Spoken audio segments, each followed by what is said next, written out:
Hello guys, मैं संदीप आप सब लोगों का फिर से एक बार स्वागत करता हूँ हमारे इस नई वीडियो में और हमारे यूट्यूब चैनल पे जिसका नाम है द हीलिंग हैंड्स। गाइस, आज इस वीडियो से हम एक नया सीरीज शुरू करने वाले हैं और उस सीरीज का जो भी टॉपिक होने वाला है वो टॉपिक है shoulder joint and shoulder injuries के बारे में।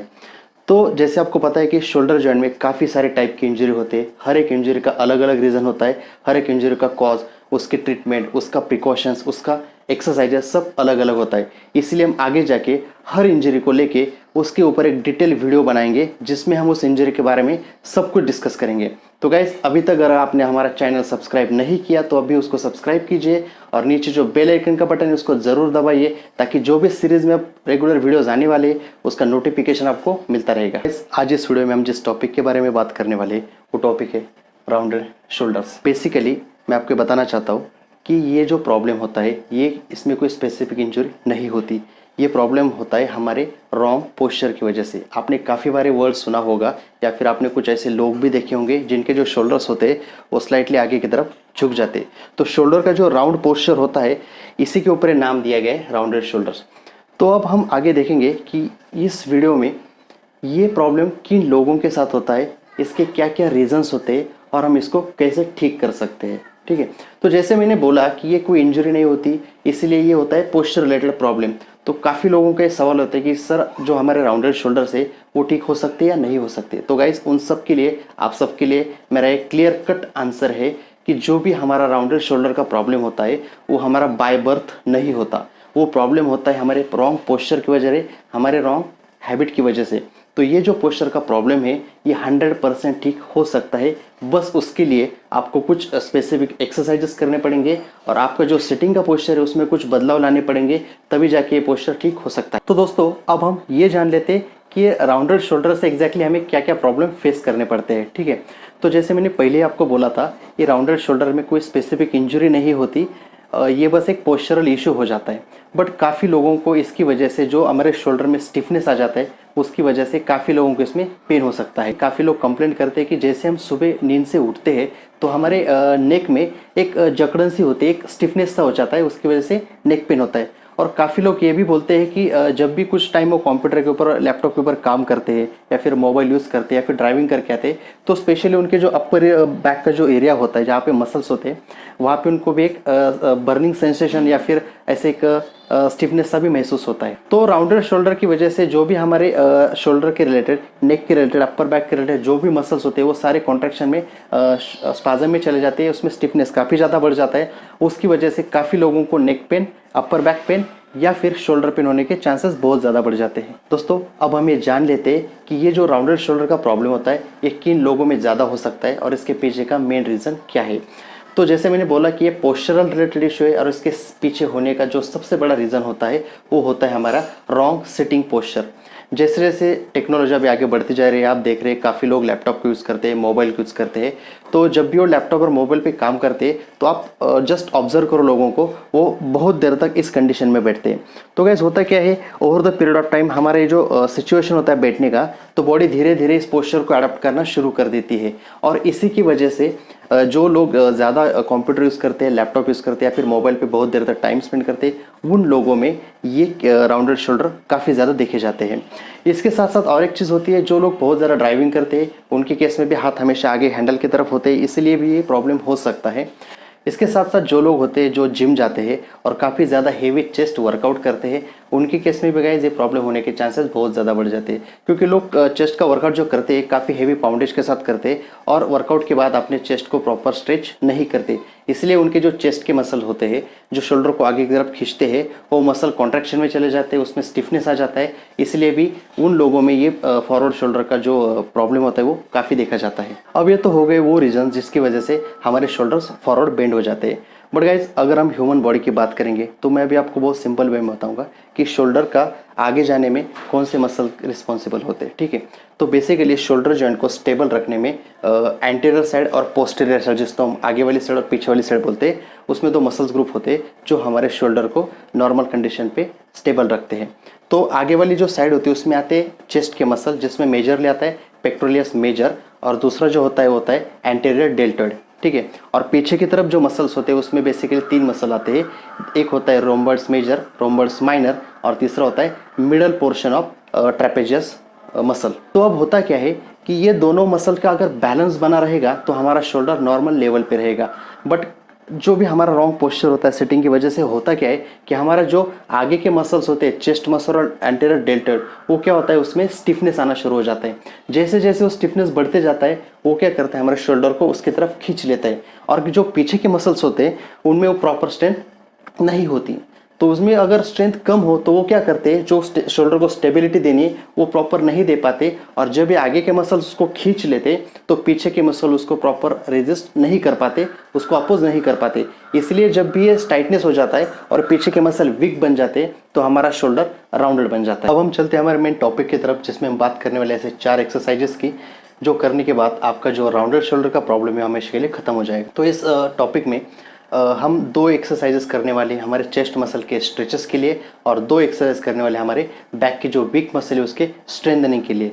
जैसे ही आगे के मसल स्ट्रेच हो जाएंगे और पीछे के मसल स्ट्रेंथन हो जाएंगे तो उन मसल का जो बैलेंस है वो नॉर्मल लेवल पे आ जाएगा और हमारे राउंडेड शोल्डर्स नॉर्मल लेवल पे आ जाएंगे। तो गाइज अब हम चलते हैं हमारे फर्स्ट एक्सरसाइज की तरफ, जो हम करने वाले हमारे चेस्ट मसल के स्ट्रेचेस के लिए और डेल्टॉइड मसल के स्ट्रेचेस के लिए। तो इसके लिए हमें सबसे पहले चाहिए होता है एक सिंपल सा स्टिक। अगर आपके पास स्टिक अवेलेबल नहीं है तो आप स्किपिंग रोप का भी यूज़ कर सकते हो। तो गाइज इसमें क्या होता है, सबसे पहले हमें स्टिक को दोनों हाथों में पकड़ना होता है।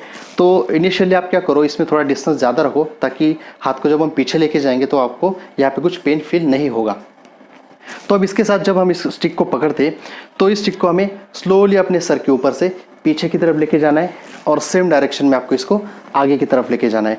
जब हमें मूवमेंट करते गए, जब हम स्टिक को ऊपर उठाते तो उस केस में क्या होता है, हमारे जो भी चेस्ट के मसल्स होते हैं वो काफ़ी हद तक स्ट्रेच हो जाते हैं। और इसको हम एक मोबिलिटी एक्सरसाइज भी बोलते हैं, क्योंकि एक्सरसाइज करने के बाद आपके शोल्डर का जो भी मोबिलिटी, जो भी रेंज ऑफ मोशन होता है वो काफ़ी हद तक ठीक हो जाता है। और इसको अभी करना कितना होता है, इसकी आप 3 सेट कर सकते हो और हर एक सेट में आप इसके 10 से 12 रिपीटेशंस कर सकते हो। गाइस जैसे जैसे एक्सरसाइज की वजह से आपका जो भी शोल्डर का स्टिफनेस है वो कम होते जाएगा, तो आप क्या करो, उसको जो हाथ का जो डिस्टेंस है वो धीरे धीरे अंदर की तरफ लेके आओ। तो जैसे जैसे आपका डिस्टेंस अंदर की तरफ आता जाएगा आपको फील होगा कि आपके शोल्डर में काफ़ी हद तक रिलीफ हो चुका है और आपका जो भी स्पाजम था, जो भी चेस्ट मसल्स में स्टिफनेस था वो काफ़ी हद तक निकल चुका है। अब हम चलते हैं हमारे सेकेंड एक्सरसाइज की तरफ, जो हम करने वाले हैं हमारे चेस्ट मसल के स्ट्रेच के लिए। तो उसके लिए आपको क्या करना होता है, आप किसी डोर का भी सहारा ले सकते हो या फिर आप किसी कॉलम के पास खड़े होकर आपको क्या करना है, बस आपका हाथ सिंपली ऐसे रखना है, ठीक है। अब इसमें आपका जो हाथ होता है वो आपके शोल्डर लाइन में होना चाहिए, आपका एल्बोस स्ट्रेट होना चाहिए। आपको बस अभी क्या करना है, जो अंदर वाला पैर होता है उसको बाहर निकालना है और धीरे धीरे आपको आपकी जो अपर बॉडी है उसको अपोजिट डायरेक्शन में आपको ट्विस्ट करना है। तो गाइस इसमें अब एक गलती क्या होती है, जब हम इसको ट्विस्ट करते हैं तो काफ़ी लोग अपना शोल्डर ऊपर की तरफ उठा लेते हैं ऐसे। तो इससे क्या होता है, इससे स्ट्रेच तो नहीं आएगा बट शोल्डर की इंजर होने के काफ़ी चांसेस होते हैं। इसलिए जब आप ये ट्विस्ट करते हो तो आपको आपके शोल्डर को बिल्कुल नीचे दबा के रखना है, ठीक है। जैसे भी इसको नीचे दबा के रखते हो तब आपको प्रॉपर यहाँ पे स्ट्रेच फील होता है। तो आप ये गलती कभी मत करना अपने शोल्डर उठाने की, नहीं तो आपको स्ट्रेच बिल्कुल फील नहीं होगा। तो आप इसको अगर खींच रहे हो उस साइड में तो आपको एकदम परफेक्टली यहाँ पे चेस्ट मसल पे ऊपर स्ट्रेच फील होगा। अगर कुछ लोगों को इस सीधे हाथ में स्ट्रेच नहीं आ रहा है तो क्या कर सकते हैं, सेम पोजीशन में हाथ को बेंड करके ऐसे रख सकते हैं। अगेन पैर को बाहर निकालो और बॉडी को अपोजिट साइड में डायरेक्शन में ट्विस्ट कर दो। अब इसमें अगेन आपको शोल्डर नहीं उठाना है, शोल्डर आपको नीचे प्लेस करके रखना है। तो जैसे मैं बॉडी को ट्विस्ट करता हूँ तो मेरे यहाँ पे जो चेस्ट मसल है वो स्ट्रेच हो जाते हैं, ठीक है। तो गाइज आप इसको 10 से 15 सेकंड होल्ड कर सकते हो और आप इसको 2 या 3 बार कर सकते हो। अब हम चलते हैं हमारे थर्ड एक्सरसाइज की तरफ, जो हम स्पेशली करने वाले हमारे जो भी अपर बैक के जो मसल्स है जो वीक हो चुके हैं उसके स्ट्रेंथनिंग के लिए। तो सबसे पहले हमको दिखाता हूँ कि एक्सरसाइज कैसी करनी होती है। आपको बस इसके लिए एक रॉड चाहिए होता है। अगर आपके पास रॉड नहीं है तो आप क्या कर सकते हो, स्किपिंग रोप या फिर टॉवेल का भी यूज़ कर सकते हो। तो बस आपके रॉड को पीछे हाथ में पकड़ना है। आप अभी जो हाथ का डिस्टेंस है वो आपके कंफर्ट के हिसाब से रख सकते हो।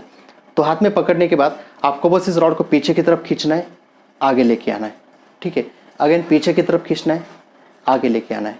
जब आप ये करते हो तो इस टाइम आपके जो एल्बोज होते हैं वो बिल्कुल बेंड नहीं होने चाहिए, उसको आपको कंपलसरी सीधा ही रखना है गाइस, ठीक है। अब मैं फिर से एक बार आपको 2 काउंट्स करके दिखाता हूँ, 1 2। अब इसमें लोग गलती क्या करते हैं, जब भी हम इस बार को पीछे की तरफ उठाते हैं तो काफ़ी लोग अपना लोअर बैक को आगे पुश कर देते हैं। इसकी वजह से उनके लोअर बैक में जो लॉर्डोसिस है वो बढ़ जाता है और लोअर बैक पेन के भी चांसेस बढ़ जाते हैं। इसलिए आपको आपके पेट को अंदर की तरफ खींच के रखना है, अपने लोअर बैक को फर्म रखना है और बस अपने हाथों को पीछे की तरफ खींचना है। ठीक है, जब हम इसको पीछे की तरफ खींचते हैं तो हमारे जो भी अपर बैक के जो मसल्स होते हैं उसमें कॉन्ट्रैक्शन आ जाता है और कॉन्ट्रैक्शन की वजह से उसमें स्ट्रेंथनिंग होना शुरू हो जाता है।